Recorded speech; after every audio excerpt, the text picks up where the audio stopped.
যোৱা 23 মে তাৰিখে সামাজিক মাধ্যমত এখন নটিফিকেশ্যন আমি দেখিলোঁ, য'ত দেখা গ'ল যে চৰকাৰে সিদ্ধান্ত লৈছে যে গুৱাহাটী উচ্চ ন্যায়ালয় ইয়াৰ পৰা উঠাই নি পেলাই উত্তৰ গুৱাহাটীৰ ৰংমহল নামৰ ঠাইত তাত এখন জুডিচিয়েল চিটি তেওঁলোকে কৰিব, গঢ়ি তুলিব আৰু তাত ইয়াৰ আটাইবোৰ কোৰ্ট, আটাইবোৰ আদালত তালৈকে তেওঁলোকে স্থানান্তৰিত কৰিব।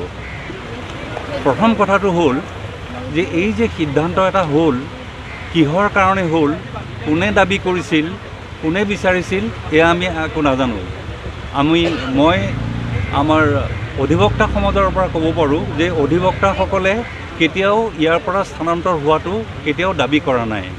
দ্বিতীয়তে যিবোৰ আমাৰ ইয়াতে গোচৰ দিবলৈ অহা লোক, তেওঁলোকৰো ইয়াৰ পৰা নিয়াৰ কাৰণে কোনো ধৰণৰ দাবী নাই, সাধাৰণ ৰাইজৰ কোনো দাবী নাই। তেনেহ'লে হঠাৎ কেনেদৰে এনে এটা প্ৰস্তাৱ উত্থাপন হ'ল আৰু এনেদৰে এটা সিদ্ধান্ত হ'ল, আৰু সেইটো পাব্লিক ইণ্টাৰেষ্টৰ পৰিপন্থী হয় নে নহয়, সেইটোৱে আটাইতকৈ ভাবিবলগীয়া কথা।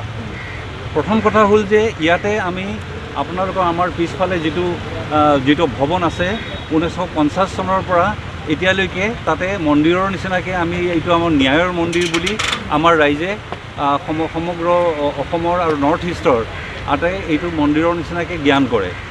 তাত যিহেতু পিছলৈ অকণমান ঠাইৰ অসুবিধা হ'ল, আপোনালোকৰ সোঁফালে দেখিব এটা নতুন ভৱন স্থাপন কৰিলে আজি প্ৰায় 10 বছৰ আগতে, 10 বছৰ হোৱাও নাই।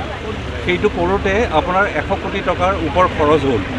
সেইটো হোৱাৰ পিছত আৰু আমাৰ যিসকল মহামান্য ন্যায়াধীশসকলৰ কাৰণে যিখিনি বাসভৱন দৰকাৰ আৰু ইয়াৰে যিবোৰ আমাৰ কৰ্মী আছে, কৰ্মচাৰী আছে, তেওঁলোকৰ কাৰণে যি বাসভৱন দৰকাৰ, তাৰ কাৰণে আপোনালোকে খাৰগুৰিলৈ গৈ চাব পাৰে।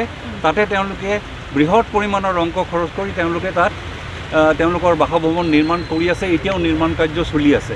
এতিয়া প্ৰশ্নটো হ'ল কিহৰ কাৰণে ইয়াৰ পৰা নিবলগীয়া হ'ল, আৰু দ্বিতীয়তে কথাটো হ'ল এই যে সিদ্ধান্তটো ল'লে, সেইটোৰ কাৰণে আমাৰ অধিবক্তা সমাজৰ লগত কোনো ধৰণৰ কেতিয়াও আলোচনা হোৱা নাই। আনকি আমাৰ জনসাধাৰণৰ পৰাও কোনো ধৰণৰ বিচাৰ হোৱা নাই, আৰু এছেম্বলিতো কোনো ধৰণৰ এনেধৰণৰ প্ৰশ্ন উত্থাপন হোৱা নাই। এতিয়া কথাটো হ'ল যে আমি ইয়াৰ পৰা যদি গ'লে আমাৰ কি অসুবিধা হ'ব। কোৱা হৈছে, কাগজ পত্ৰ আমি দেখা নাই কাৰণ প্ৰজেক্টটো আমি নাজানো।